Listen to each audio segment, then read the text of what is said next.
今日は日本で安く引っ越す方法についてお話しします。はっきりとした日本語でお話しします。最近僕は引っ越しました。家を探しましたよ。新しい家を見に行っていいなと思いました。ここに住みたい。なのでここに住みたいですと言いました。そしたら最初に払うお金がすごく高かったんです。もう5万円の家賃だとしたら30万円、5倍6倍のお金を払わなければいけません。なんでだよ、なんでなんだよ。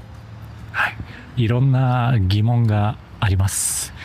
今日は僕引っ越しを14回したことのある OK が日本で安く引っ越す方法についてお話しいたします。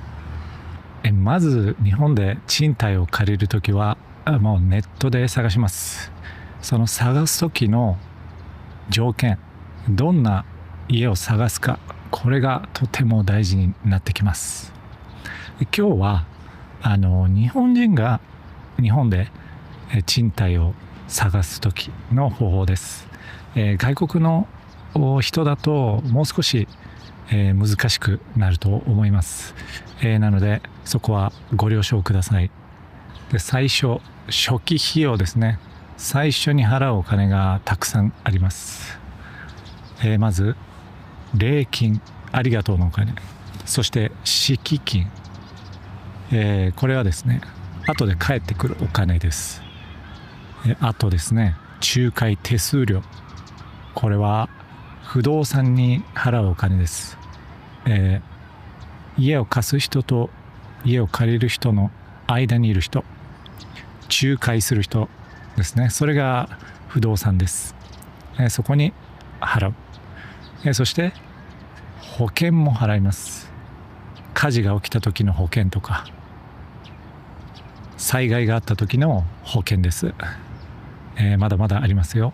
あとは鍵交換費用、鍵をですね、昔の人が使っていたものを変える、新しいものにする鍵交換費用。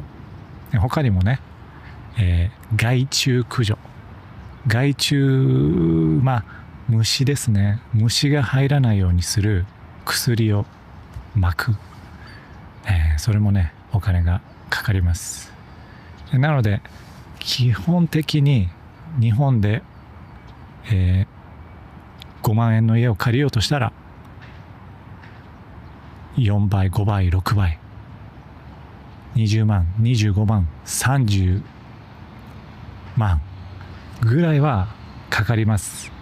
何も考えなければかかります。だけどここを減らしていきたいですね。で、一つまず減らすのは礼金ですね。ありがとうのお金、そんなお金払いたくないですよね。なのでまず検索するときに礼金なしで探しましょう。礼金なしの物件で、ね、初めからなくていい家が一番です。はい。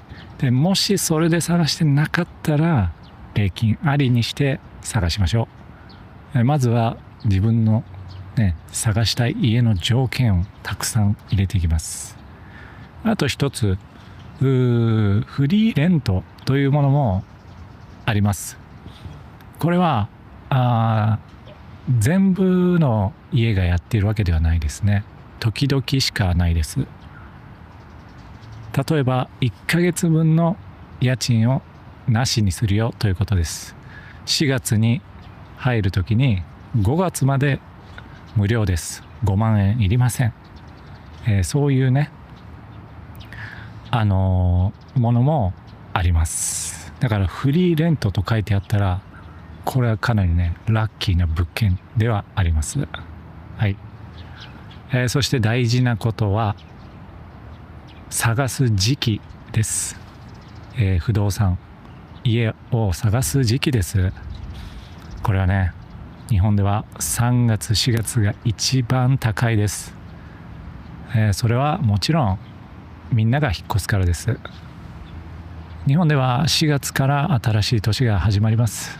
学校も新学期は4月から3月まで、会社も入社式は4月から、新しい年が始まります。だから学生も会社員もできれば3月に引っ越す、4月に引っ越す、そういう人が多いんです。だから忙しくない時期に探すと安い。特に6月8月は安いです。あまり引っ越す人がいません。特に6月はね安いですよ。日本は雨が多いです。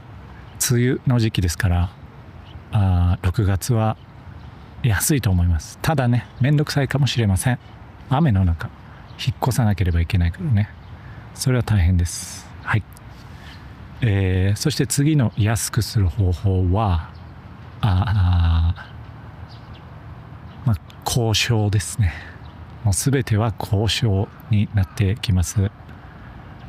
例えば、鍵交換、これはね、鍵交換しなくていいですというと、しなくていい場合があります。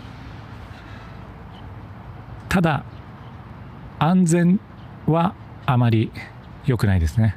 安全上おすすめはしませんけどね。前の人がもしね鍵をコピーして持っていたら入れてしまいますからね。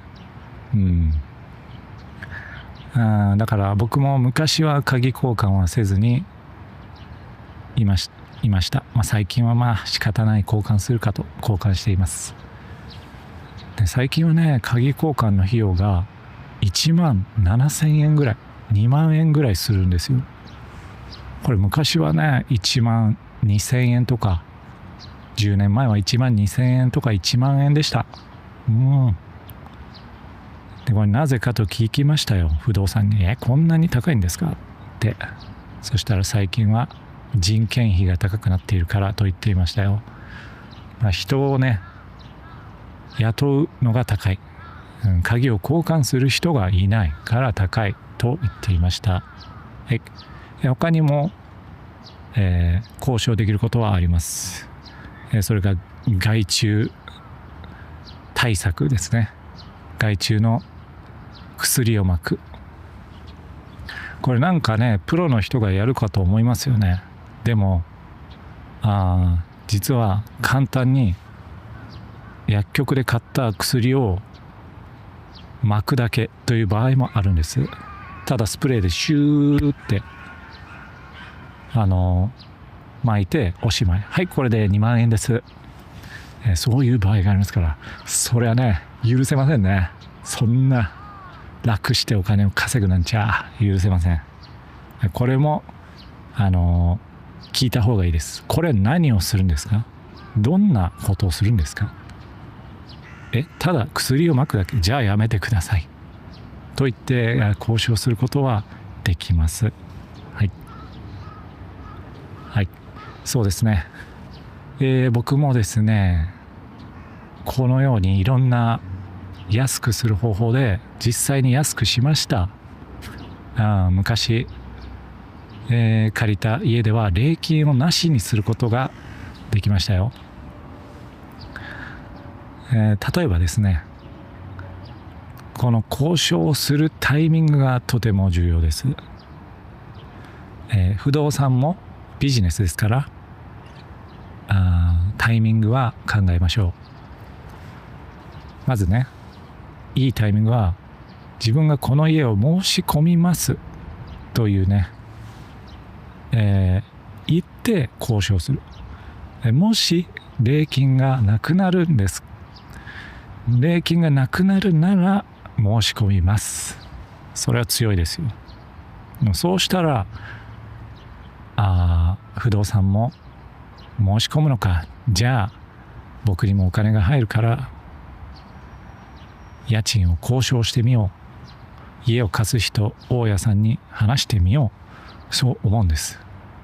でもこれがいやこの家入るかわからないけど安くなりませんかと言われたら入るか分かんないのに交渉してもなぁと思いますよね。はい。不動産も大家さんとの関係が一番大事です。大家さんを怒らせたくないですから。でも家は決めたい、決めて手数料をもらいたい、そういう仕事ですから、相手の気持ちも考えて自分の要求も言いましょう。自分の欲しいものを伝えましょうね。はい。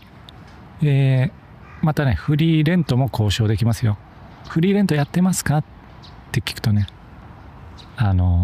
フリーレントをもらえるなら申し込みますとかね、言えますから。はい。で、これがね、もしダメだった場合です。いやー、すいません。大家さん厳しくて家賃もダメでした。敷金も下げられませんでした。そう言われた時はどうする？もうこれは最後の手段です。仲介手数料。はい。仲介の手数料です。不動産のお金です。今までは大家さんのお金が減る話でした。で、大家さんが我慢する話でした。でも次は不動産が我慢する話です。本当はこれはね、やらない方がいいんですけど、聞いてみるのも悪くないかなということです。確か法律上かな、仲介の手数料、不動産がもらえるのは家賃の 0.5 ヶ月分と決まっているんですね。5万円なら 2.5 万円までなんです。だけどもう日本では1ヶ月分が普通です。5万円なら5万円を手数料として払わなければいけない。もうそれがルールのようになっています。だからほとんどの会社は1ヶ月取る。そこにですね、交渉をするということです。これができる時があります。不動産がね、紙をくれるんですよ。まずこの部屋はこんな大きさです。ガスがあります。2階建てです。家賃はこれぐらい、書いた紙があります。それを図面と言います。図面はね、みんなプリントアウトして渡してくれます。で、そこにはいろいろな情報が載っています。はい。お客さんが見る情報も載っているし、不動産と、大家さんだけが見る情報も載っているんです。よく右下の方に書いてあります。そこにもし AD と書いてあったら、それはよく見てください。AD100% と書いてある場合はもっとよく見てください。もともとですね、大家さんは家を貸してお客さんに入ってほしいわけですね。それでその家を決めるために、AD という広告費をつける場合があります。家賃5万円だったら5万円を家が決まった場合払います。それを不動産に払いますということがあるんですよ。その場合は不動産のお金は僕からの5万円、手数料5万円、そして大家さんからも5万円、合計10万円もらえる、そういう場合があるんですね。その場合にはもう不動産はもう2倍もらってるわけですから、嬉しい物件なんですよ。だからここで交渉のできるチャンスがありますね。この物件もしかして AD ついてますかって言ってね、その場合、仲介手数料少し安くしていただけませんかね。僕申し込むんで、はい、ここの物件気に入ってるんで、はい、というのは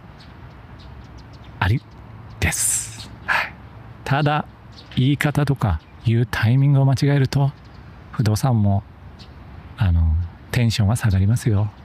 僕のお金取るんですかね。じゃあもう貸したくないよ。こんなに言ってくる人貸したくないよっていう場合もあります。はい、それはそうですよね。これは契約ですから、向こうも貸す人を選ぶことができます。大家さんも貸す人を選ぶことができる。こちらも選ぶことができる。これは契約ですから、2人双方が、よしと同じ意見にならないと、貸し借りはされません。はい、契約です、あくまでも。だから自分がね、この物件を、この家を絶対住みたいなら、もう交渉はしない方がいいです。他にもいろんな人がね見ているかもしれませんから、ということです。ちょっとね熱くなってしまいました。すいません。ちょっとたくさん一気にちょっと難しい言葉で話してしまいました。申し訳ないです。興奮してしまいました。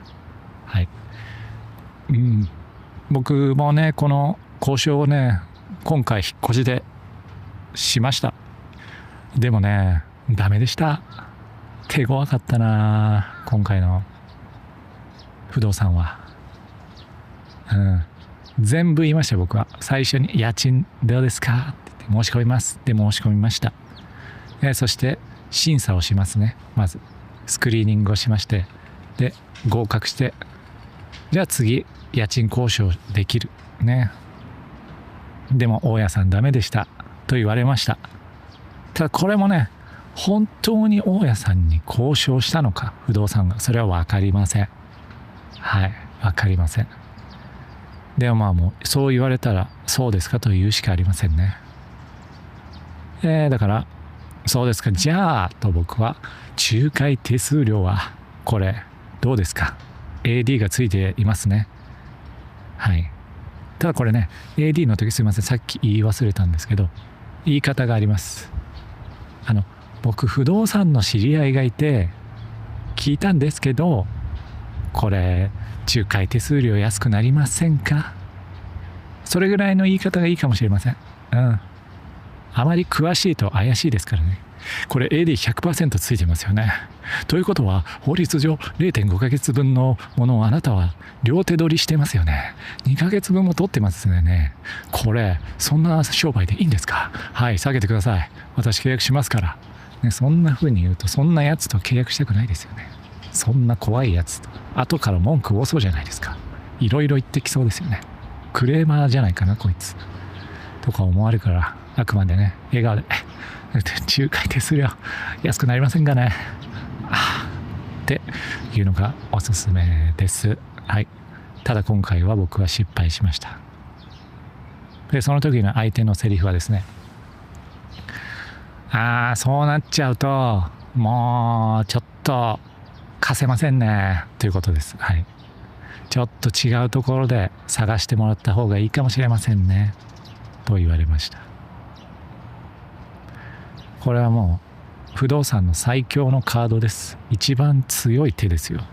だって向こうは最悪契約しなければいいんですから。別のお客さんが いればね静かに全部払ってくれるお客さんを待てばいいんですから。はい、ということで僕は負けましたが挑戦はしました。皆さんもね負けるかもしれない。でも行ってみていいと思います。ぜひ挑戦して、安く日本で家を借りましょう。今までが家を借りる時の安くする方法でした。はい、次は引っ越しです。引っ越し業者、引っ越しの会社です。引っ越しの料金を安くする方法についてお話ししましょう。はい、まず一つ目はこれも時期を選ぶ。これは家を探す時と同じです。2月から4月が一番高いです。繁忙期です。繁忙期は忙しい。みんなが引っ越すから。だから引っ越し業者も、高い値段になります。はい、はい。そして2つ目は見積もりをいろんな会社からする。見積もりというのはいくらになりますかと聞くということです。僕は今一人で暮らしています。次も一人で暮らす同じ家に行きます。荷物はこれぐらいあります。冷蔵庫、洗濯機、ベッド、机、段ボールが20個あります。自転車もあります。これで、東京の品川から、茨城のここに引っ越します。その時はいくらですかというのを聞きますね。そうすると引っ越しの会社が見積もりを出してくれます。そこで、3万円から10万円ぐらいかな。安いと3万円ぐらい、高いと10万円ぐらい、なんですが、繁忙期は5万円から10万円、12万円になります。これは荷物を運ぶだけの料金です。荷物を運んで出して入れてくれる、新しい家に入れてくれる。梱包はしてくれません。つまり箱に入れたりベッドを包んだりはしてくれない。それはまた別の料金がかかります。なのでその梱包サービスまで頼むと多分また2万円から7万円ぐらいかかるかな。だから合計で言うと、5万円から17万円ぐらいはかかるんじゃないでしょうか。距離によりますけどね。50キロ以内なら、50キロ先に引っ越すならそれぐらいで、それぐらいの金額なんじゃないかなと思います。はい。でその時の見積もりをいろんな会社から取る。それが大事です。今はね、インターネットでするのが楽かもしれません。インターネットで、複数見積もりというのがあります。たくさんのところを一度に見積もりが取れる場所があります。ただね、気をつけてほしいことが1点あります。電話番号は絶対に入れないで。はい。僕も昔ね、失敗しました。よし、10社の見積もりを取ろうと言って電話をかけました。で、インターネット送信をした瞬間、もう電話が20件、30件、40件、毎日、エブリデイですよ。恐ろしいですね。こんにちは、なんとか引っ越し者です。お見積もりの件でいかがでしょうか。お安くできますよ。なんてね、言ってきますからね。そうではなくて、電話を入れなくて済むところを使います。最近だとスーモですかね。スーモですと大手しかできませんが、5社ぐらいから見積もってくれます。はい、大手という言葉が出ました。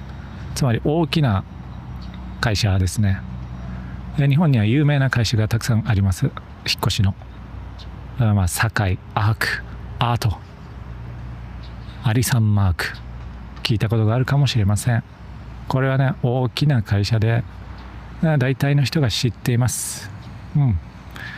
もちろん大手だから丁寧、親切、ちゃんとした仕事をしてくれます。ただ高い場合が多いです。だから僕はあまり有名じゃない引っ越し会社を選ぶようにしています。僕のおすすめの方法は暮らしのマーケットです。暮らしのマーケットというのはこれもウェブサイトです。これはね、安くやってくれる個人の会社が多いです。個人とか小さな会社がよく登録しているサイトです。ここで、大体のお金を見ることができます。で、大手より安いことが多いです。はい。ただもちろん本当に、個人の経験のない人もいるから気をつけてください。レビューをちゃんと読んで、借りる。で、まずですね、その暮らしのマーケットで見積もりを取るんです。で大体安いとこれぐらいかと覚えます。3万円か4万円がいいな。そして次にすることはインターネットで自分の家ね Google マップでいいでしょう。 Google マップで引っ越しを探す。そこでですね小さい会社がたくさんあるんです。引っ越しのそこのレビューをしっかり見ます。レビューを見ていい会社だなと思ったところを選んで見積もりを出します。最近だと AI でレビューを入れてまとめてもらってもいいかもしれません。ここのレビューはなかなか高いよとかね。僕はそうやって探しました。でそこでも見積もりを取る。で1社2社取りました。でそこでね、だいたい金額が出ましたね。5万円4万円それぐらいの金額が出ました。でもし大手を使いたい場合はこの見積もりを手に持って大手に見積もりを頼むといいと思います。大手の会社に部屋に来てもらって見積もりをねしてもらって、7万円ですねって言われたら、別のところで見積もりしていて、そっちの方が安いんでそっちにしますと言うんです。そうすると向こ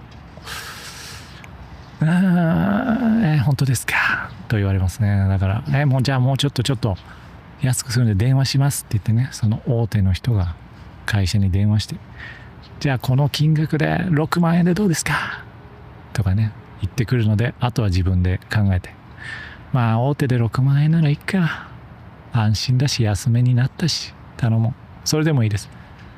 僕のようにただ本当にもっと安く個人のところがいいんだという人はじゃあもう僕は個人のところで頼みますと言ってね、頼むのもありでございます。だからね僕も今回は引っ越しはねお安くできました。お安くすることができましたよ。3万円3万8000円ぐらいだったかな。まあ安いですよね。ありがたいです。ですね、それがもう一つの方法。あと3つ目で気をつけることは、大きな家具とかいらない家具です。不要な家具。僕も大きな家具があって次の部屋には入りません。いらない。これの処分が大変なんですよ。東京だと粗大ごみに出さなければいけません。いつものゴミのように外に出していけば OK というわけではありません。お金を払って持って行ってもらわなければいけません。大体が大きい家具だと1000円とか、ちっちゃいと400円とか、高くても2000円ぐらいですから安いんです。だけど予約しなきゃいけないんですよ。東京都の場合は水曜日だけです。水曜日、毎週水曜日、しかも3日後とかはできませんからね。明日引っ越しでとかいう時は使えません。前もって2週間前ぐらいにはこれぐらいの家具を捨てると申し込みをして取りに来てもらわなければいけません。その時はコンビニでシールを買うんですよ。めんどくさいですね。ゴミの券をシールを買って、それを粗大ゴミに貼って朝8時までに外に出す。これはめんどくさいんですが安いです。